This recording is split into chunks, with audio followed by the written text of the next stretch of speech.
La route 87 traversait la nature sauvage du Montana comme une cicatrice. Le vent de décembre hurlait à -15 degrés, fouettant tout sur son passage. Les phares de Sarah Matthews perçaient à peine la tempête de neige, dessinant un tunnel de flocons dans la nuit. C'est alors qu'elle le vit, un berger allemand, immense, même dans son état brisé, traînant son corps dans la poudreuse. Ses pattes arrière pendaient, inutiles, derrière lui. Chaque effort, chaque tirage sur ses pattes avant laissait une traînée rouge sur la neige blanche. Sarah appuya instinctivement sur le frein.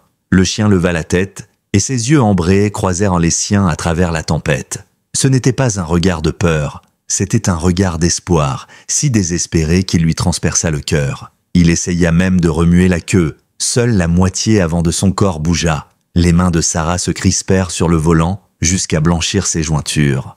La voix de son fils résonna dans sa tête. « Maman, on doit l'aider. » Mais Jake était mort depuis 3 ans. Et ce chien, lui, était en train de mourir aussi. Ce qu'elle allait décider ce soir-là briserait son cœur pour de bon, avant de le recoller d'une façon qu'elle n'aurait jamais imaginée. Laissez un j'aime et abonnez-vous si cette aventure vous a touché et partagez vos impressions dans les commentaires en nous disant de quelle ville vous nous regardez. On continue la suite. Sarah Matthews venait d'avoir 62 ans, 3 semaines plus tôt. Elle n'avait rien célébré. En vérité, elle n'avait rien fêté depuis 3 ans. Pas depuis ce 17 décembre 2021. Le jour où son fils Jake, 16 ans, était mort sur cette même route. Un autre point kilométrique, mais la même neige, le même hiver insensé qui lui avait tout pris.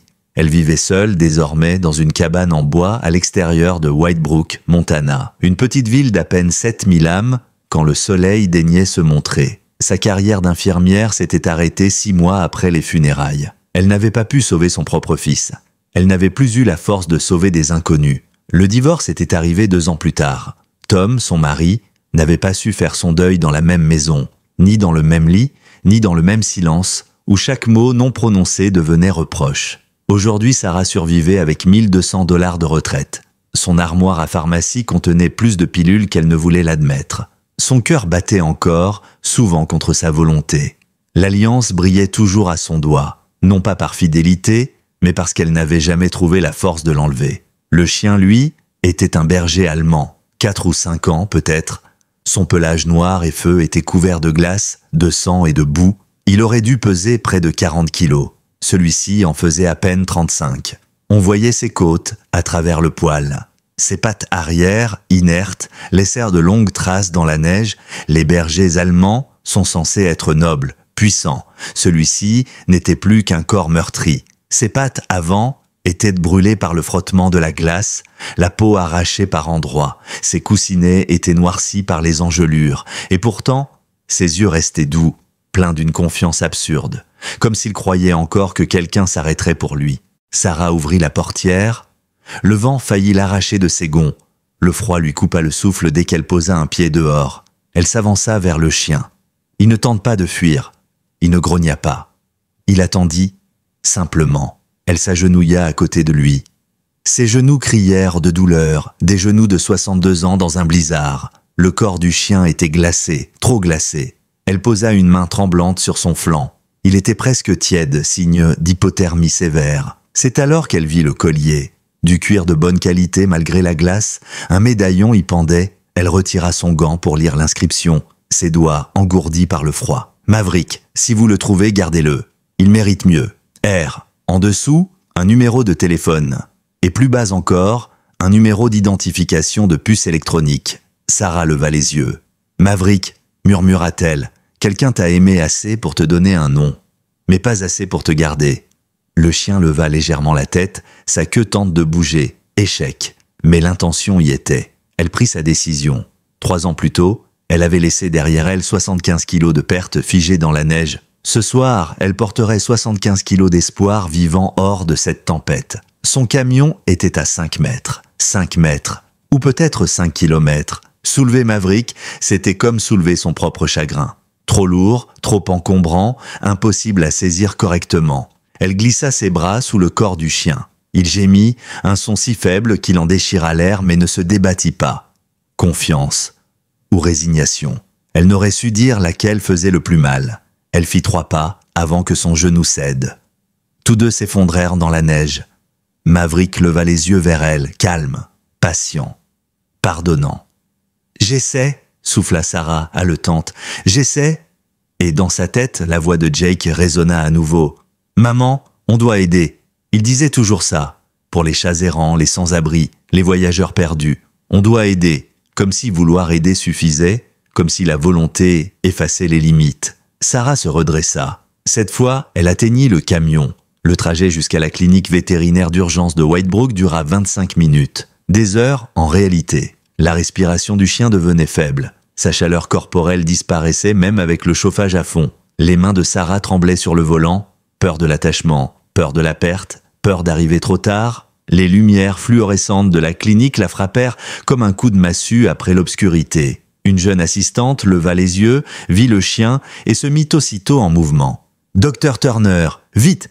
cria-t-elle. Le docteur William Turner, 70 ans, en paraissait chaque seconde, grand voûté, les mains tremblantes, sauf quand elle touchait un animal. Alors, elle devenait stable, digne.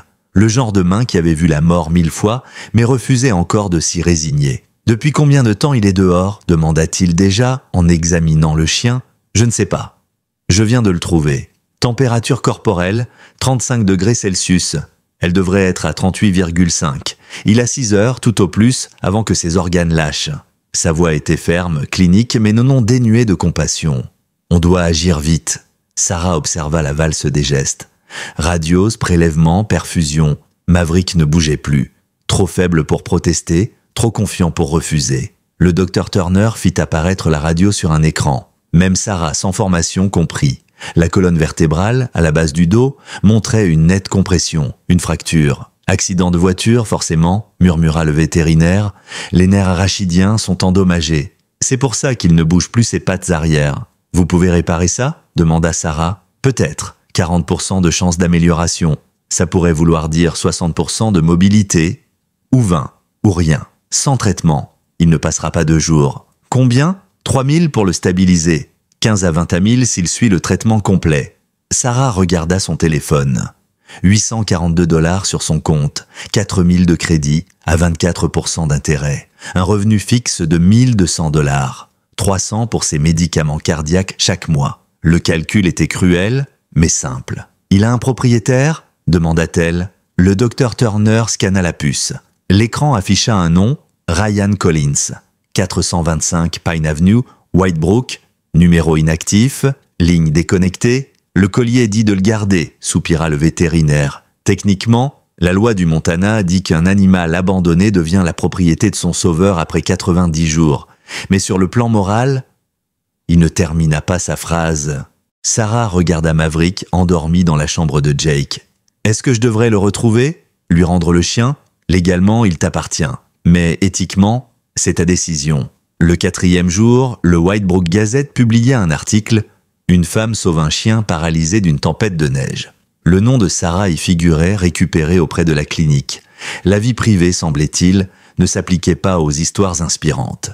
Sarah refusa l'interview, mais un photographe la surprit, chargeant Maverick dans son camion. Le cliché fit le tour du Montana. Une femme au visage marqué, un chien en fauteuil roulant à ses côtés, tous deux abîmés mais toujours debout. En moins de 2 jours, la photo se propagea sur les réseaux. Quelqu'un lança une cagnotte en ligne, sans même lui demander son avis, intitulée « Aider Maverick à remarcher ». Margaret revint frapper à sa porte, un plat de lasagne et à la main. « Tu ne vas pas me dire que je suis stupide aujourd'hui ?»« Oh, tu l'es sûrement », répondit Margaret avec un petit sourire. « Mais ça te va bien. Ces 3 dernières années, tu étais un fantôme.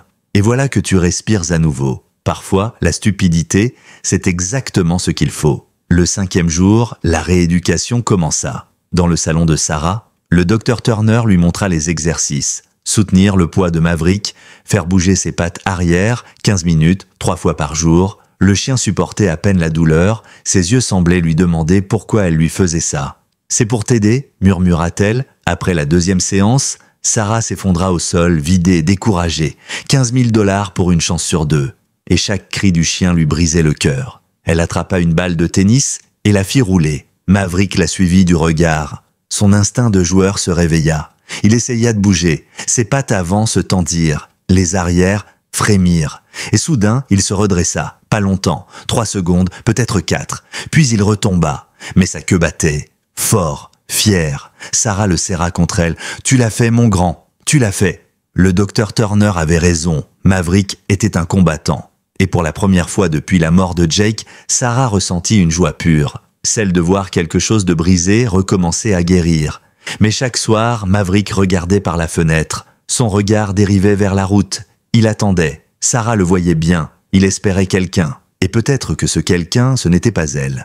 Peut-être qu'il attendait Ryan. L'idée la terrifiait. Et si, une fois guéri, il choisissait de partir? Elle chassa la pensée. Demain, il viserait 5 secondes debout, puis 6. Les semaines suivantes s'enchaînèrent, rythmées par les petites victoires et les grands découragements. Sarah n'avait plus de vie en dehors de Maverick.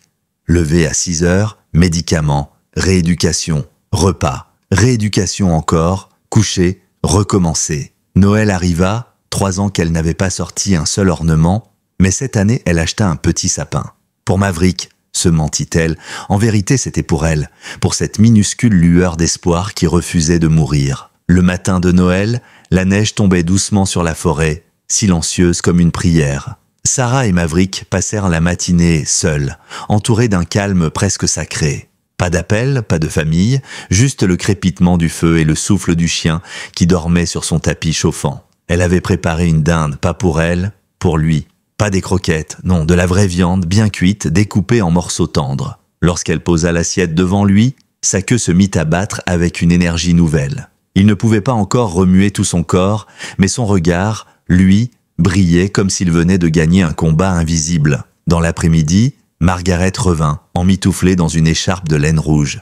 Elle apportait une tarte aux noix de pécan. Elle s'assit sans demander, comme elle le faisait toujours. « Tu as mis la table pour 3, remarqua-t-elle. Sarah détourna le regard. « Vieille habitude, répondit-elle, ou peut-être un peu de foi. » Margaret hocha la tête. « Les morts ne nous quittent jamais vraiment. Ils changent juste d'adresse. » Les jours suivants, la routine reprit. Mais les factures s'accumulaient. Les 15 000 $ de Ryan avaient déjà fondu, engloutis par les soins intensifs, les médicaments, les séances de physiothérapie. Le compte bancaire de Sarah affichait du rouge. Sa carte de crédit approchait la limite. Elle avait sauté sa dernière ordonnance de bêta-bloquant pour pouvoir acheter les antibiotiques de Maverick. Le docteur Turner finit par le remarquer. Il n'avait pas besoin de poser de questions. Son regard suffisait. « Sarah, quand as-tu vu ton cardiologue pour la dernière fois ? » « Je vais bien. Ce n'est pas ce que j'ai demandé. Le mois prochain. » « Non, la semaine prochaine. Sinon, je ne renouvelle pas les prescriptions de Maverick. » Son ton n'admettait pas de discussion. « Tu ne peux pas l'aider si ton cœur s'arrête. »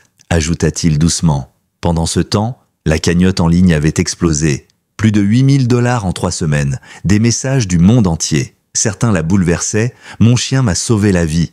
Je veux aider Maverick. J'ai perdu mon berger allemand l'an dernier. Celui-ci doit remarcher pour tous les chiens qu'on a aimés. Merci de croire encore en la bonté. » Mais la vie n'était pas une ligne droite. Fin janvier, Maverick eut une rechute. Une vraie. Un matin, Sarah le trouva immobile, incapable de bouger ses pattes arrière. Encore pire qu'avant. Elle appela immédiatement le docteur Turner, paniqué. Les examens tombèrent, inflammation nerveuse, conséquence normale du processus de guérison selon lui.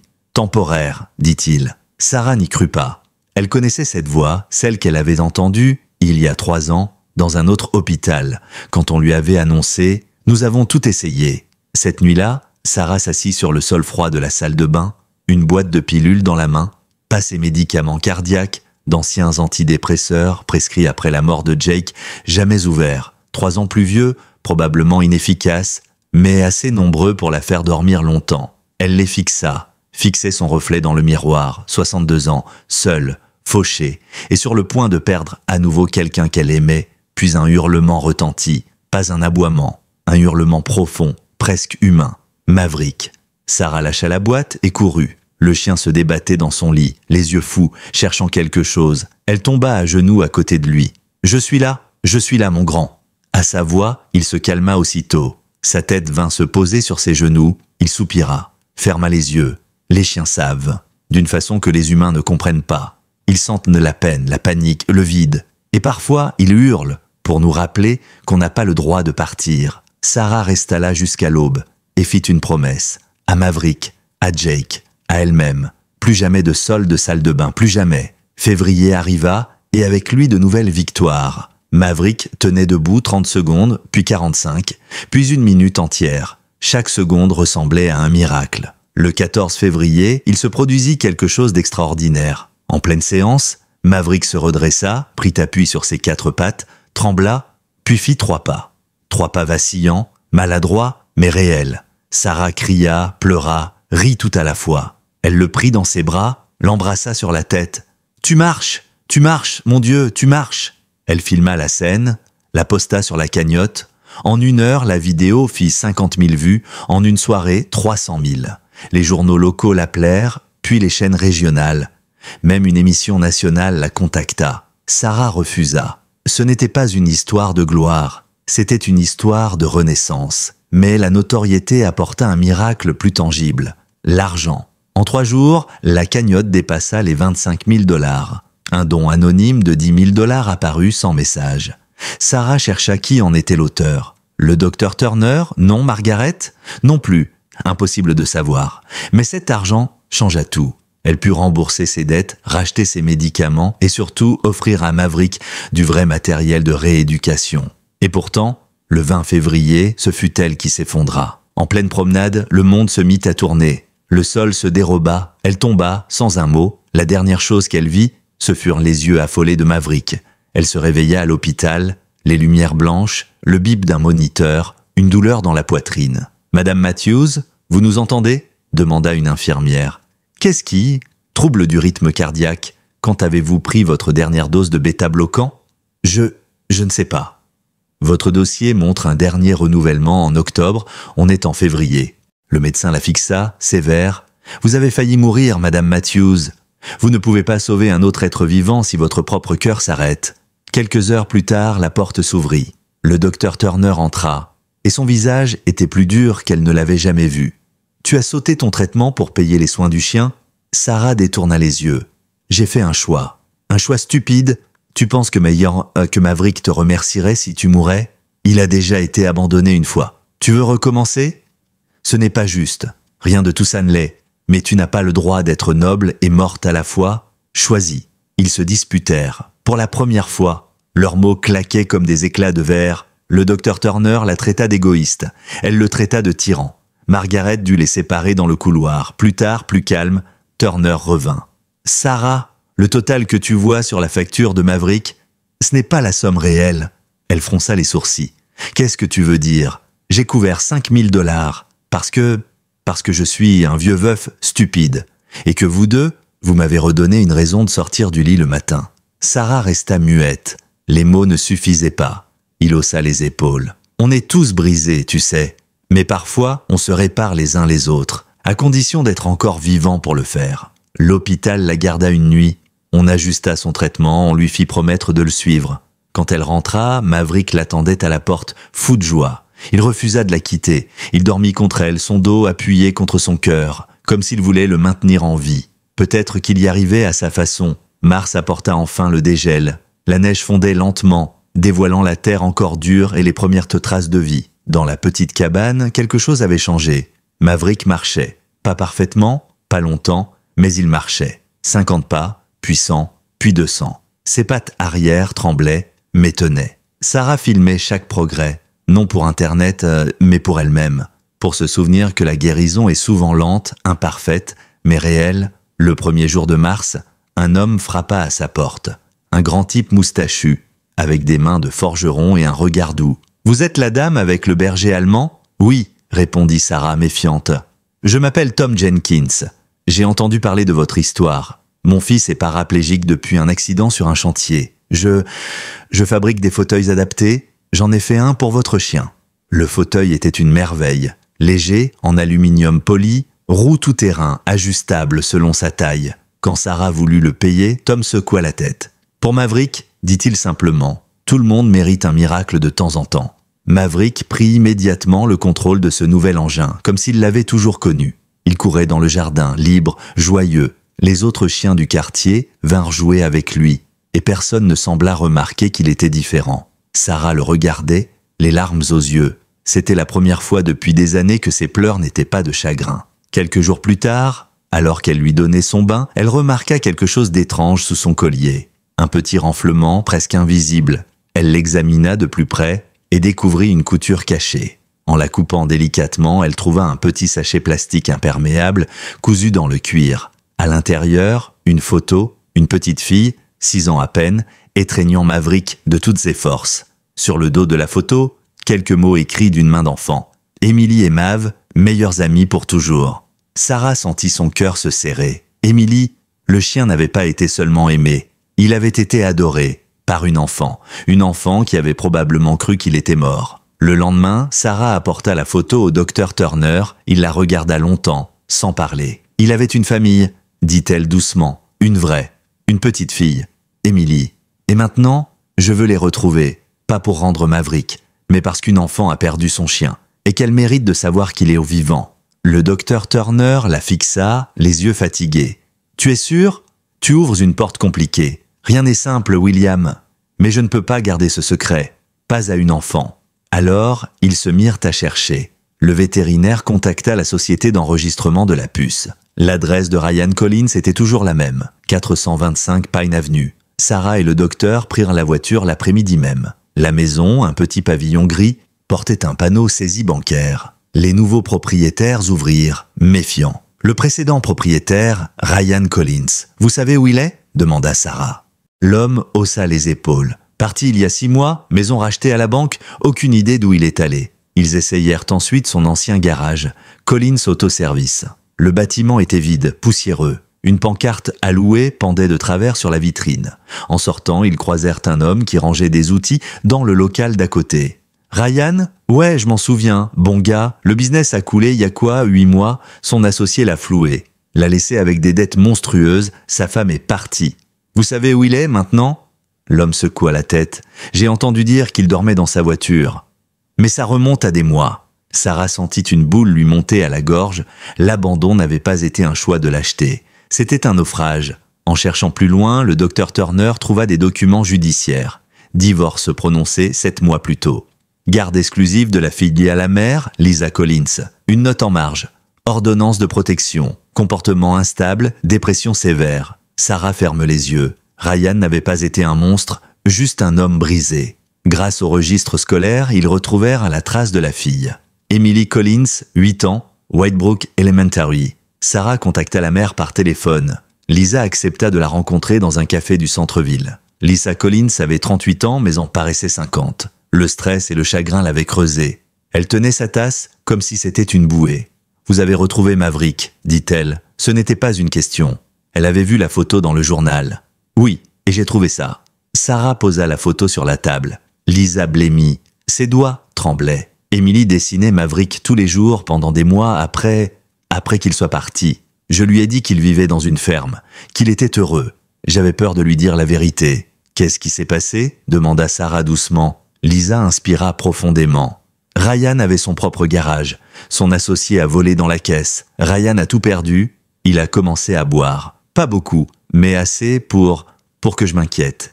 Et puis un soir, il a pris la voiture avec Maverick à bord. Il m'a appelé, on se disputait. Il n'a pas vu la route. L'accident a brisé la colonne du chien. Pas lui. Et il n'a jamais pu se le pardonner. Il a dit qu'il ne pouvait plus supporter son regard, qu'il méritait mieux. Alors il l'a laissé là-bas. Lisa baissa la tête, la voix brisée. Il m'a dit plus tard qu'il voulait le sauver à sa façon, que c'était mieux que l'euthanasie. Je n'ai pas eu le courage de le haïr. Je savais qu'il était en train de se détruire. Et maintenant, vous savez où il est ? Non, il m'appelle parfois, mais avec des numéros bloqués. Il refuse de dire où il vit. Je crois qu'il est à la rue. Sarah sentit le puzzle s'assembler. Le chèque, le don anonyme, les traces d'un homme qui observait sans jamais revenir. « Avez-vous remarqué quelqu'un autour de votre maison la nuit ?» demanda-t-elle. Lisa sursauta. « Comment savez-vous ça ? J'ai une caméra de sécurité. 3 fois, à 2 heures du matin, un homme s'est arrêté devant la maison. Il regardait la fenêtre d'Emily. Je pensais à un rôdeur, mais il s'en allait toujours avant que la police arrive. » Sarah acquiesça lentement. Ce n'était pas un rôdeur, c'était Ryan. Elle en était sûre. Parce qu'elle aussi avait revu ses caméras après sa sortie d'hôpital. 47 fois, la silhouette d'un homme, la même heure, la même posture, toujours face à sa maison, celle où dormait Maverick. Ryan n'avait jamais cessé de les aimer. Il avait juste cessé de croire qu'il avait le droit de le montrer. « Est-ce qu'Emily sait que Maverick est vivant ?» Lisa secoua la tête. « Non, Je ne voulais pas qu'elle espère pour rien. Alors il est temps de lui dire « Vous laisseriez Émilie le voir ?»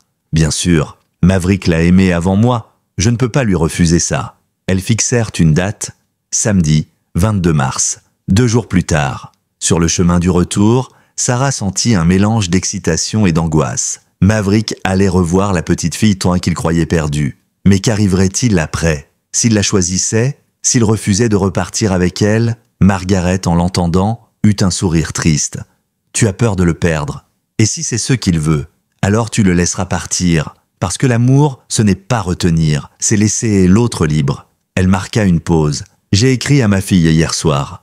Après 56 ans de silence, ton chien m'a donné le courage de le faire. Elle m'a répondu ce matin, on se voit samedi. » Sarah resta muette. 2 retrouvailles, 2 vies différentes. Le même jour, les jours précédant cette rencontre furent une épreuve. Elle brossa Maverick, coupa ses griffes, nettoya son collier. Elle voulait qu'il soit beau, digne.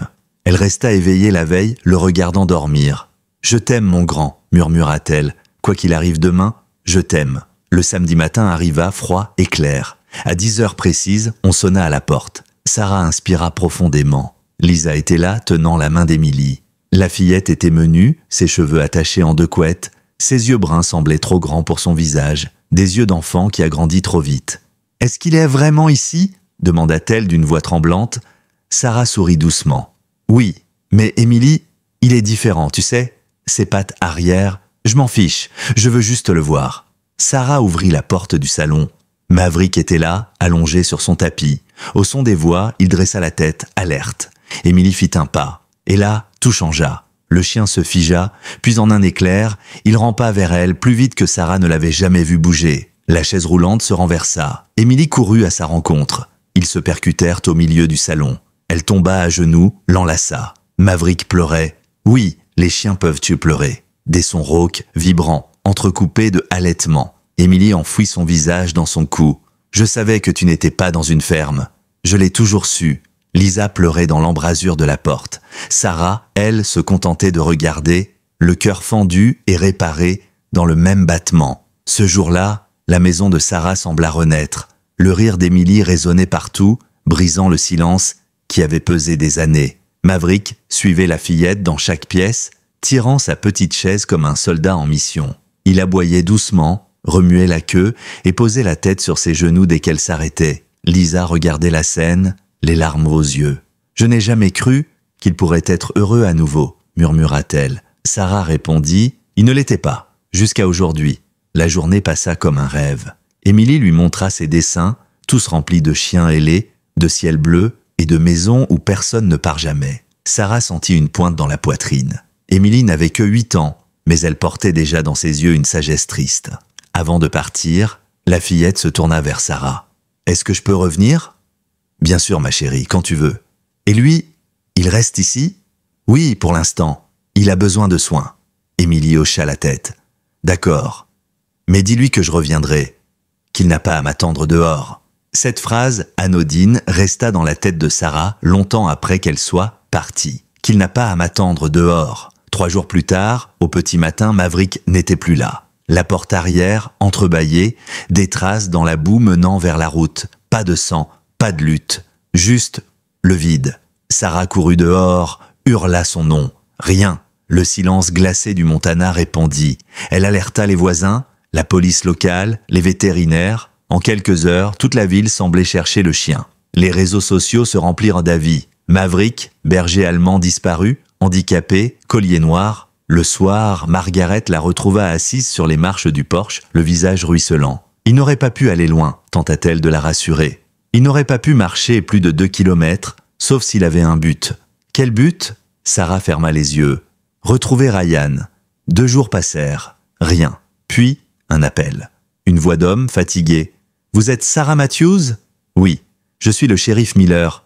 On a trouvé votre chien. » Le cœur de Sarah s'arrêta une seconde. « Où ?»« Près du lac Pine Hollow, à une dizaine de kilomètres. Il n'était pas seul. » Elle sauta dans son camion.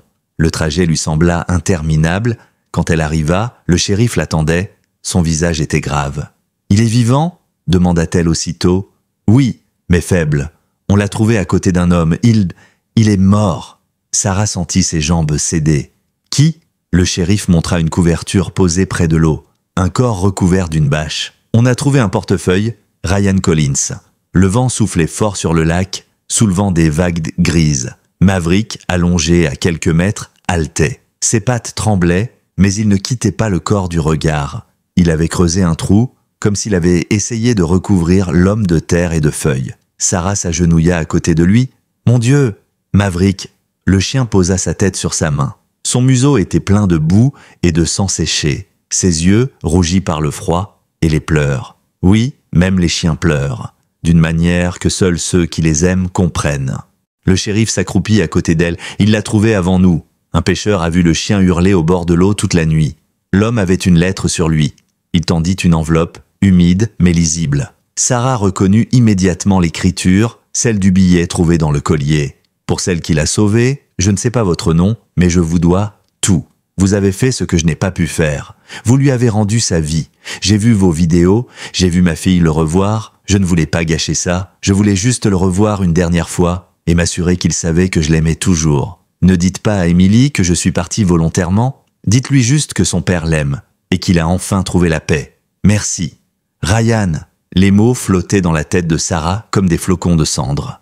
Ryan avait attendu ce moment. Il avait vu sa fille, il avait vu Maverick heureux, et ensuite, il avait choisi de partir. Elle s'effondra à genoux, serrant Maverick contre elle. Le chien gémit doucement, comme s'il comprenait. Peut-être qu'il comprenait. Les jours suivants furent brumeux. L'enterrement eut lieu dans le petit cimetière de Whitebrook. Peu de monde, Lisa, Emily, le shérif et Sarah. Maverick, dans son fauteuil, ne bougeait pas. Il fixait la tombe sans un son comme une statue. Emily lui tenait la tête, ses petits doigts perdus dans son pelage. Après la cérémonie, la fillette demanda « Il est parti au ciel ?» Sarah répondit doucement « Oui, mais il a laissé une partie de lui ici. »« Où ça ?» Sarah posa la main sur sa poitrine. « Là, et là aussi. » Elle toucha le cœur de Maverick. « Il vous aimait tous les deux. Et maintenant, c'est à nous de continuer à l'aimer pour lui. » Ce soir-là, seule à la maison, Sarah sentit un vide qu'elle n'avait plus ressenti depuis longtemps. Elle s'assit près du feu. Maverick, épuisé, posa sa tête sur ses genoux. Elle murmura « Tu l'as ramené à la maison, hein, c'est toi qui savais où il était ?» Le chien ferma les yeux, comme une réponse silencieuse. Les semaines suivantes, la vie reprit doucement son cours. Emily venait chaque week-end. Elle lisait à Maverick, lui montrait ses dessins. Parfois, elle dessinait aussi Sarah. 3 silhouettes côte à côte, elle, le chien et la vieille femme, toujours avec un grand soleil au-dessus. Mais il restait quelque chose de brisé dans le regard du chien, comme s'il attendait un signe qui ne viendrait jamais. Un soir d'avril, alors qu'il marchait près du lac, Sarah s'arrêta devant l'endroit où Ryan avait été retrouvé. Elle sortit la photo d'Emily et Maverick, celle du collier. Elle la plaça dans un petit cadre étanche qu'elle posa sur une pierre plate. « Tu as tenu ta promesse, Ryan, il est heureux maintenant, je veillerai sur eux. » Le vent souffla doucement, comme une réponse. Sur le chemin du retour, Maverick s'arrêta soudain. Il regarda le ciel. Son corps se redressa, ses pattes arrière tremblèrent, mais il resta debout, tout seul. Sarah se figea. Il leva la tête et un son s'échappa de sa gorge, un hurlement long, puissant, presque humain. Un cri vers le ciel, un adieu. Sarah pleurait sans bruit. « Oui, dis-lui au revoir, mon grand. » Ce soir-là, Maverick marcha 8 pas d'affilée avant de s'écrouler dans ses bras. Les semaines passèrent, puis les mois. Le printemps recouvrit lentement Whitebrook de verre et de fleurs sauvages. La neige avait fondu, les souvenirs restaient. La photo de Ryan et Maverick, fixée sur la pierre au bord du lac, était devenue un petit lieu de pèlerinage. Des fleurs fraîches y apparaissaient chaque semaine, déposées par des inconnus. Des mots aussi, pour tous ceux qu'on a aimés et qu'on n'a pas su sauver. Sarah, elle, essayait d'apprendre à vivre autrement. Sa maison n'était plus silencieuse. Emily y riait souvent, courant dans le jardin pendant que Maverick roulait derrière elle, son fauteuil crissant sur les graviers. Il aboyait joyeusement et parfois, il tentait même de courir, oubliant qu'il n'avait pas tout à fait la force. Mais il essayait, toujours. Un après-midi de mai, Sarah reçut une lettre. Elle venait du Montana State Human Society. Le courrier disait simplement « Madame Matthews, nous avons vu votre histoire. Votre dévouement envers Maverick a inspiré beaucoup de gens. Nous souhaiterions vous rencontrer pour discuter d'un projet communautaire. » Sarah se rendit au rendez-vous, nerveuse. Elle entra dans une petite salle de réunion où l'attendaient 2 responsables. L'un d'eux, un homme d'une quarantaine d'années, prit la parole. « Votre histoire a touché tout le pays, Madame Matthews. Nous avons reçu des centaines de dons en votre nom. Pour soutenir les chiens handicapés et les personnes âgées isolées, nous voulons créer quelque chose de durable, un centre, et nous aimerions qu'il porte le nom de votre chien. » Elle resta muette, bouleversée. « Vous voulez dire un vrai endroit ?»« Oui. Le Maverick Rehabilitation and Hope Center, un lieu où les animaux blessés et les humains brisés pourraient guérir ensemble. » Sarah sentit une chaleur étrange dans sa poitrine, comme si son cœur, après tant d'années de froid, recommençait enfin à battre pleinement. Quand elle rentra, Émilie l'attendait sur le porche, un dessin à la main. « Regarde, Sarah !» Sur la feuille, on voyait une grande grange blanche entourée d'arbres, des chiens jouant dehors, des humains qui souriaient. En haut, elle avait écrit « La maison de Maverick ». Sarah s'agenouilla, les yeux embués. « C'est exactement ça, ma puce !» Le projet prit forme. Lentement d'abord, puis avec une énergie contagieuse. Les habitants de Whitebrook, touchés par l'histoire, se mirent à aider. L'ancien garage de Ryan fut racheté et rénové. Des vétérinaires bénévoles offrirent leur temps, des menuisiers réparèrent les clôtures, des lycéens vinrent repeindre les murs. Margaret, bien sûr, gérait tout depuis sa véranda, distribuant ordres et cookies. Le docteur Turner, lui, dirigeait la partie médicale. « Tu vois, Sarah, dit-il en souriant, ce n'est pas juste un refuge, c'est un endroit où les cœurs se rééduquent aussi. » Le 15 août, le centre ouvrit officiellement. Le maire donna un discours maladroit, le ruban fut coupé, et Maverick, dans son fauteuil, aboya fièrement comme un président d'honneur. Émilie lui attacha un foulard rouge autour du cou, avec écrit dessus « Directeur du bonheur ». Les premiers pensionnaires arrivèrent rapidement.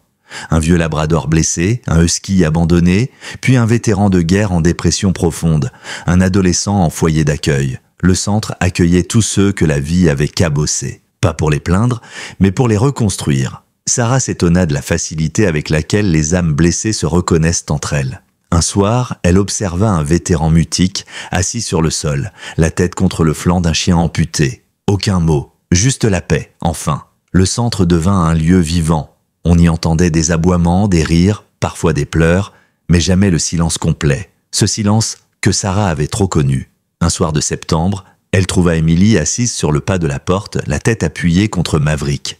La fillette lui caressait le dos, perdue dans ses pensées. « Tu crois qu'il se souvient encore de mon papa ?» demanda-t-elle soudain. Sarah s'assit à côté d'elle. « Oui, mais je crois surtout qu'il se souvient de ton amour et de ce que ça fait d'être sauvée. » Émilie resta silencieuse un moment, puis murmura « Moi aussi, je veux sauver les animaux plus tard. Et les gens tristes aussi, comme toi. » Sarah rit doucement. « Oh ma chérie, c'est moi qui ai été sauvée. » Les jours s'écoulaient, rythmés par les soins et les visites. Chaque matin, Maverick faisait le tour du centre. Il s'arrêtait devant chaque cage, chaque box, posait sa tête sur la porte comme pour dire « Tu n'es pas seul ». Puis il allait se coucher au soleil, la tête haute, mais même les miracles s'usent avec le temps. Un soir d'automne, Sarah remarqua que Maverick respirait plus lentement. Son regard restait le même, doux, fidèle, mais sa force déclinait. Le docteur Turner le confirma. Son cœur était fatigué. Trop d'épreuves, trop d'années à lutter. Sarah resta toute la nuit à ses côtés. Émilie dormait sur le canapé, la main posée sur le pelage du chien. Au lever du jour, Maverick leva faiblement la tête. Ses yeux croisèrent ceux de Sarah, et dans un dernier effort, il posa sa patte sur sa main. Puis il ferma les yeux. Le monde sembla s'arrêter, le silence revint. Mais ce n'était plus celui du chagrin, c'était celui de la gratitude, celui des fins justes. Sarah caressa sa tête une dernière fois. « Merci, mon grand. » Pour tout ce que tu as réparé. La nouvelle de sa mort se répandit dans la ville. Le lendemain, des dizaines de personnes vinrent déposer des fleurs devant le centre. Des enfants, des anciens, des soldats, des familles, tous ceux qui l'avaient touché d'une façon ou d'une autre. Émilie prit la parole, debout sur une caisse en bois, une feuille tremblante entre les mains. Maverick n'était pas un chien ordinaire, c'était un cœur avec des pattes. Il a sauvé mon papa, ma maman, Sarah et moi. Et maintenant, c'est à nous de sauver les autres, comme lui l'aurait fait. Un silence ému suivit, puis comme par instinct, tous levèrent la tête vers le ciel. Et dans ce ciel clair du Montana, un rayon de soleil traversa les nuages, frappant exactement la pierre blanche où reposait Maverick. Sarah ferme les yeux. Elle sentit quelque chose en elle se délier. Pas une perte, non, une continuité. Elle murmura « Il n'est pas parti. Il nous précède, c'est tout. » L'hiver passa sans qu'on le remarque vraiment. Le centre maison de Maverick ne ferma pas un seul jour. Même sous la neige, même quand le vent hurlait à travers les montagnes, quelqu'un était toujours là. Un bénévole, un vétéran, un enfant, une âme en reconstruction. La lumière du hangar restait allumée toute la nuit, comme un phare dans le froid. Sarah dormait peu, mais elle n'était plus seule. Chaque matin, elle se levait avant le soleil, faisait chauffer le café, puis ouvrait les volets sur les collines enneigées. Et là, invariablement, elle voyait les traces de pas dans la neige, celles des chiens, des visiteurs matinaux, parfois même celle d'Emily, venue avant l'école pour dire bonjour à la tombe de Maverick. Le centre était devenu un point de ralliement, pas seulement pour les animaux blessés, mais pour tous ceux qui avaient perdu quelque chose.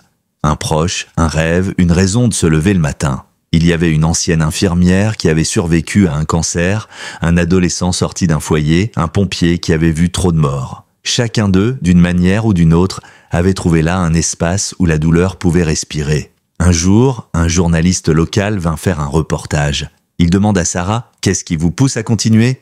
Elle réfléchit un moment avant de répondre « Parce que je sais ce que c'est de se sentir inutile. Et parce que ce chien, elle regarda la photo encadrée de Maverick sur le mur, m'a appris que tant qu'on respire, on peut encore réparer quelque chose, même si ce n'est pas ce qu'on a brisé nous-mêmes. » L'article fit le tour de l'État, puis mais très vite, des gens commencèrent à venir de partout. Certains pour adopter, d'autres juste pour parler. Le Maverick Center devint un symbole, pas d'un miracle, mais d'une vérité simple. On peut recommencer, peu importe l'âge, le passé ou les cicatrices. Emily, elle, grandissait au milieu de tout cela. Sa mère, Lisa, s'était remariée avec un homme bon, calme, qui venait souvent aider au centre le week-end. Richard, son père, suivait toujours son programme de réhabilitation. Il avait retrouvé un emploi au centre vétérinaire de Dr Turner. Et chaque vendredi, il venait passer du temps avec Sarah et Emily. La première fois qu'il franchit la porte du hangar après sa sortie de clinique, il s'arrêta devant le grand portrait de Maverick. Le chien y apparaissait assis, fier, la tête haute, comme un gardien silencieux. « Il m'a sauvé 2 fois, murmura-t-il. D'abord de la mort, puis de moi-même. » Sarah, à côté de lui, répondit « Il ne t'a pas sauvé seul. Il nous a tous forcés à choisir la vie. » Ce soir-là, ils partagèrent un dîner simple autour du poêle.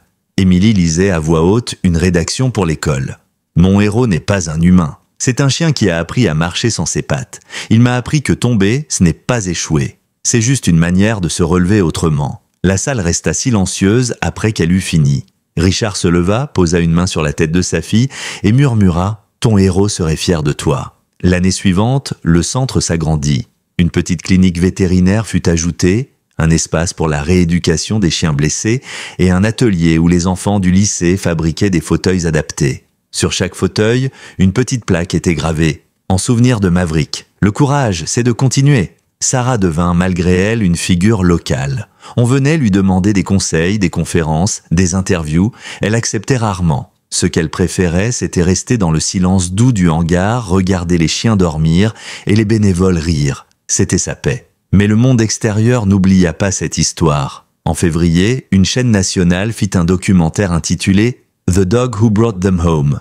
Les images montraient Maverick sur son fauteuil, Sarah dans la neige, Emily le serrant dans ses bras. Le reportage termina sur la tombe du chien, entouré de bougies et de jouets. L'épisode fut diffusé un dimanche soir. Des millions de téléspectateurs regardèrent, pleurèrent, puis écrivirent. Le lendemain, le centre reçut plus de 4000 messages. Certains venaient d'aussi loin que l'Australie ou le Japon. « Votre histoire m'a sauvé. Grâce à Maverick, j'ai décidé de recommencer à vivre. Je pensais être trop vieille pour aimer à nouveau. J'avais tort. » Sarah lut ces mots avec des larmes silencieuses.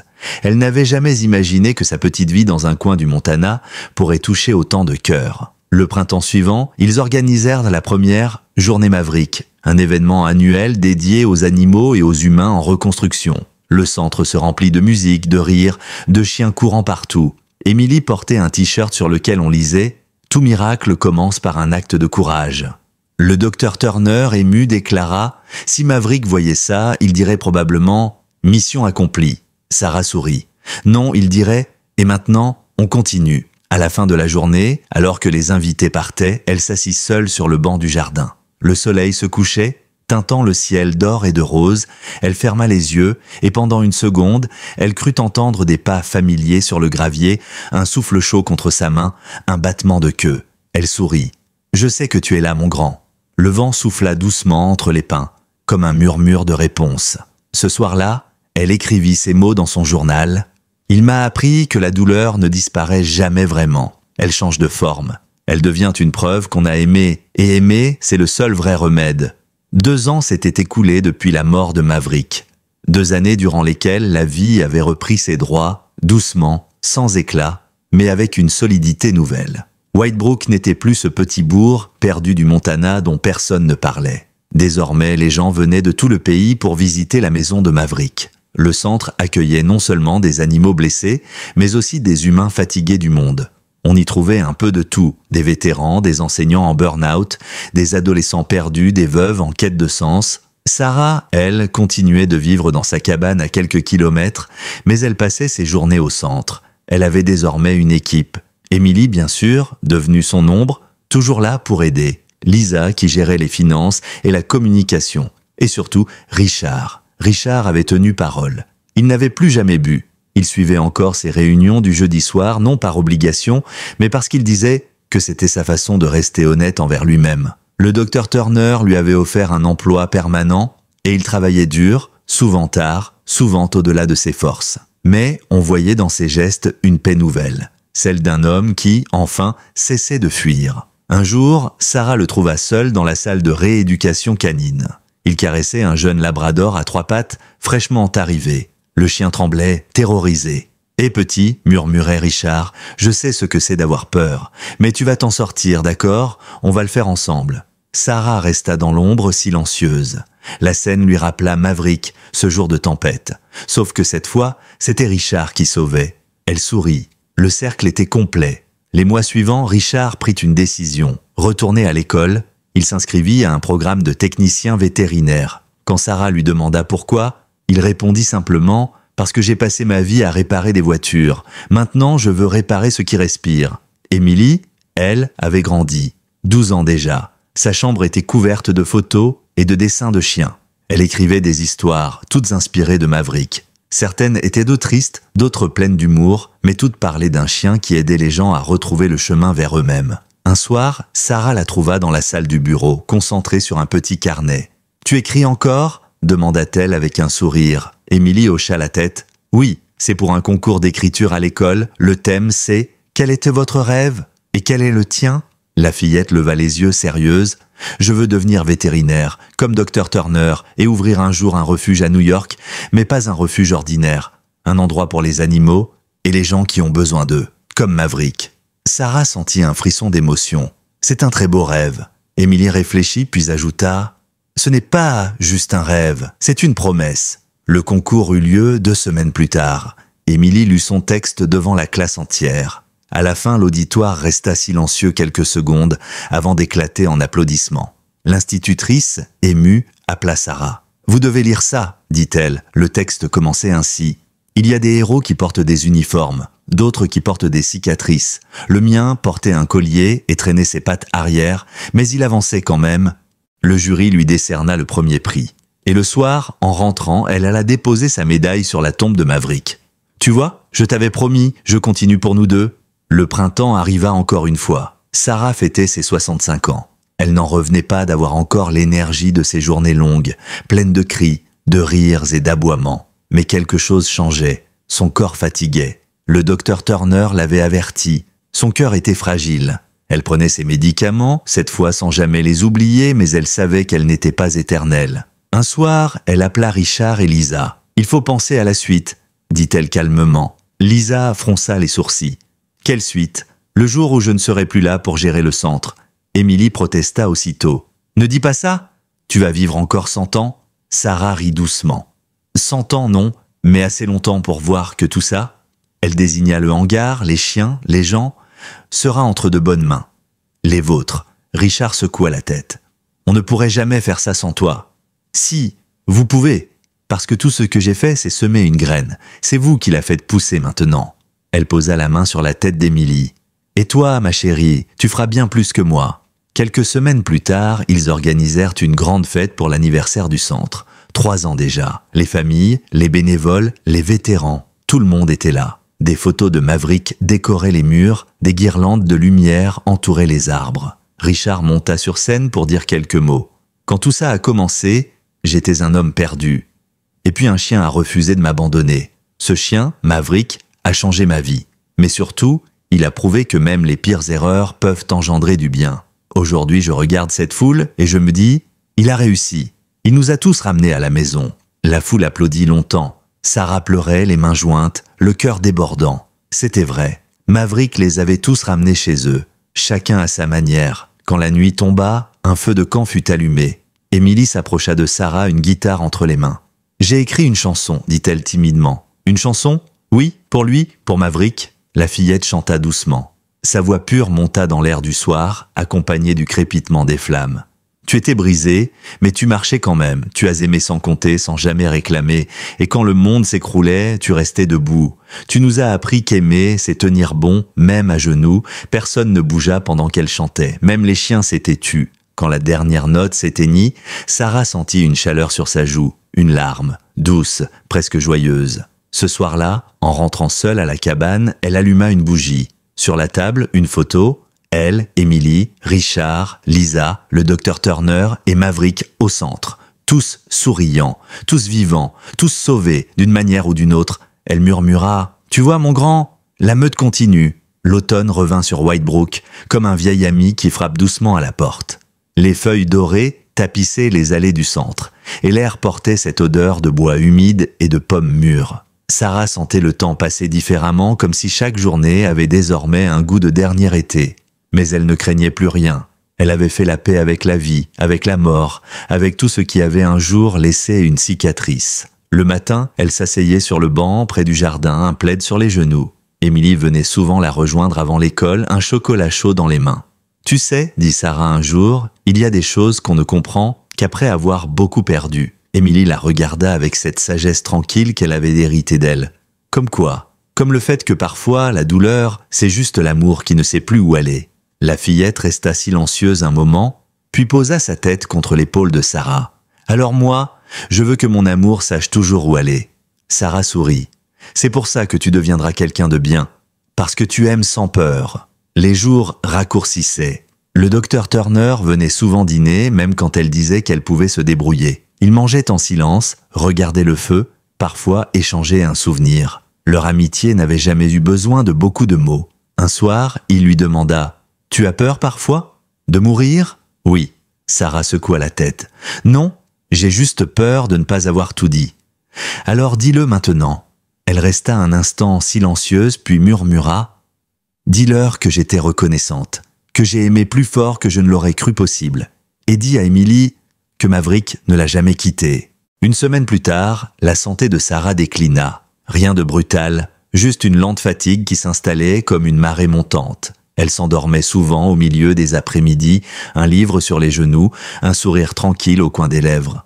Le 14 octobre, Émilie arriva après l'école. Elle trouva Sarah assoupie dans son fauteuil, la lumière dorée du soir caressant son visage. Elle s'approcha doucement. La respiration de la vieille femme était calme, presque imperceptible. Émilie posa sa main sur la sienne. « Je t'aime, Sarah », murmura-t-elle. Un dernier souffle léger comme une brise d'automne s'échappa. Puis le silence. Un silence doux, pas celui de la perte, celui de la paix. Le lendemain, tout Whitebrook se figea. Les cloches de l'église sonnèrent lentement. La nouvelle se répandit. Sarah Matthews, fondatrice de la maison de Maverick, s'est éteinte paisiblement chez elle à 67 ans. Les funérailles furent simples, juste comme elle l'aurait voulu. Pas de longues prières, pas de discours pompeux, seulement ceux qu'elle avait touchés, rassemblés dans le champ derrière le centre.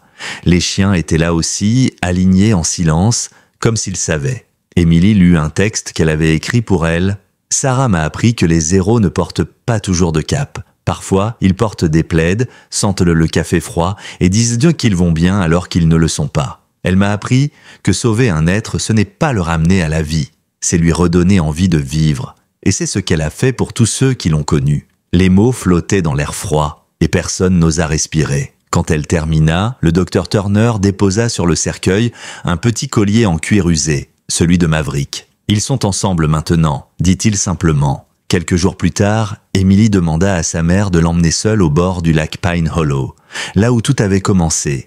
Elle s'assit sur la pierre où reposait Maverick et sortit de sa poche un petit médaillon en argent. À l'intérieur, une mèche de poil de chien et un morceau de tissu de la couverture de Sarah. « Maintenant, vous êtes ensemble pour toujours, dit-elle doucement. Le vent se leva, léger, presque caressant. Les feuilles tourbillonnèrent autour d'elle, et dans le murmure de l'eau, elle crut entendre un aboiement lointain.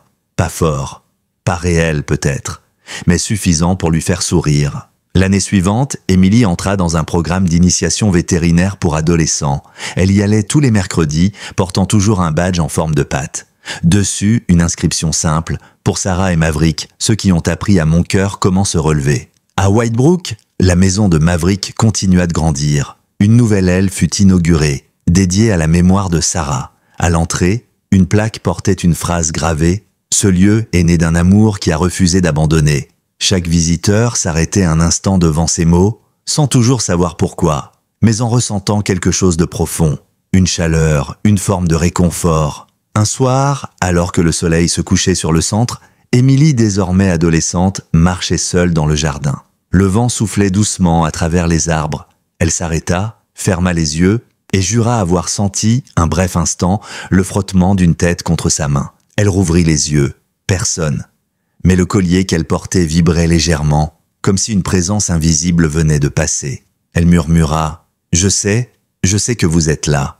Et dans le ciel, à travers les nuages du soir, un rayon de soleil perça, éclairant la tombe de Maverick et la plaque de Sarah en même temps. 20 ans ont passé. Whitebrook n'est plus le petit village oublié du Montana. Sur la colline où se trouvait autrefois la cabane de Sarah, s'élève aujourd'hui un grand bâtiment de bois et de verre, le centre Maverick pour la guérison et l'espoir. Un lieu à part, ni tout à fait un refuge, ni tout à fait un hôpital. Un endroit où l'on soigne les blessures qu'on ne voit pas. Sur la façade, gravée dans la pierre, une phrase simple « On ne guérit jamais seul ». À l'intérieur, les rires résonnent, des enfants jouent avec des chiots en rééducation, des anciens combattants promènent des chiens en fauteuil roulant, des familles déposent des fleurs près du petit mémorial de Sarah et Maverick. Leur histoire fait partie du lieu, pas comme un souvenir, mais comme une promesse. Et au milieu de tout cela, une femme marche, brune, élégante, le regard clair. Elle s'appelle Dr Emily Collins, vétérinaire, fondatrice du programme « 2 âmes, une guérison ». Chaque semaine, elle accueille des enfants traumatisés et leur confie un animal blessé. Ensemble, ils apprennent à guérir. Sur son bureau, une photo encadrée, Sarah, Maverick et elle, enfant. À côté, le vieux collier en cuir du chien. Elle le touche souvent, comme pour se rappeler d'où tout est parti. Sarah regarda Maverick. Ses yeux s'ouvrirent à peine.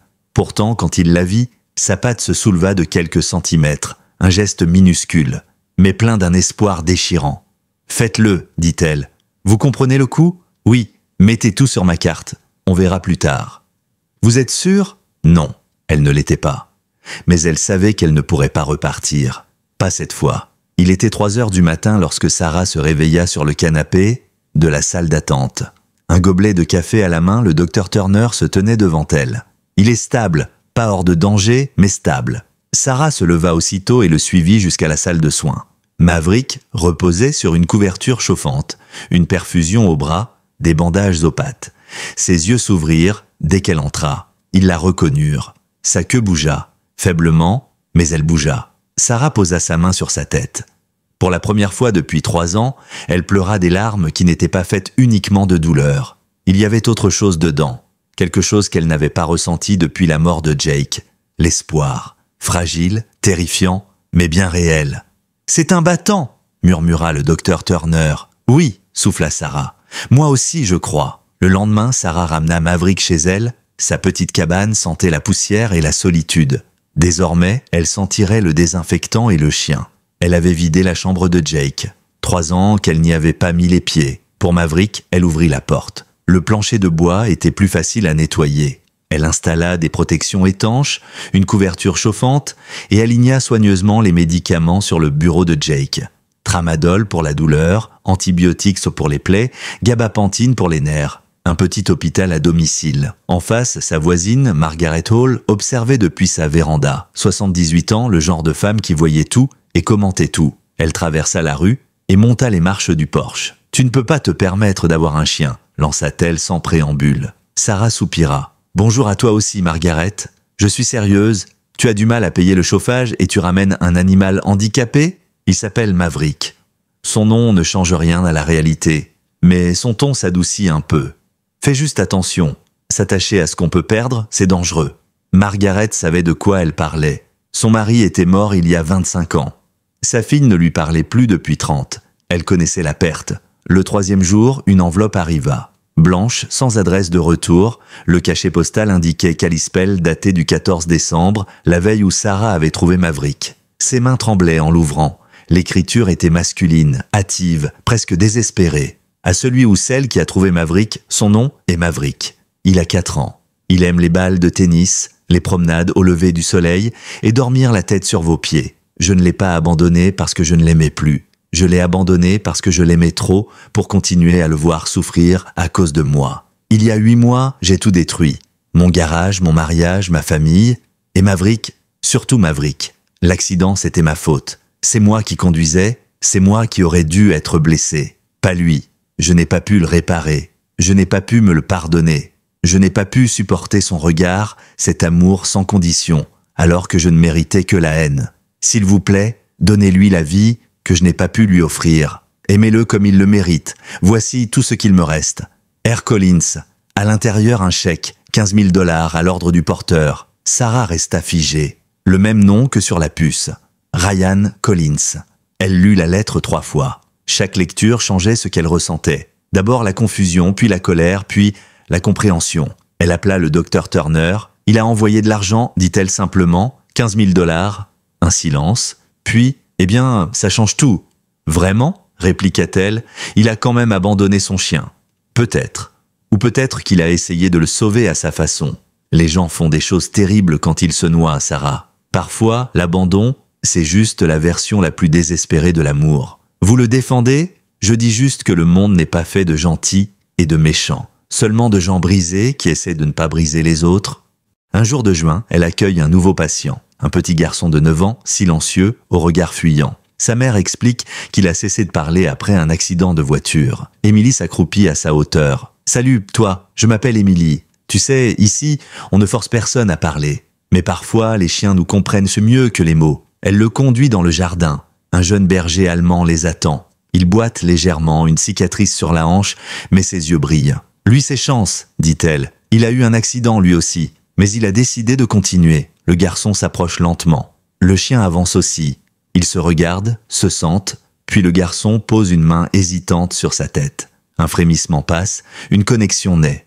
Et pour la première fois depuis des mois, l'enfant murmure un mot « beau ». Émilie sourit. « Oui, il est beau. Et toi aussi, tu vas aller mieux, d'accord ?» En se relevant, elle aperçoit par la fenêtre du bureau la vieille photo de Sarah et Maverick.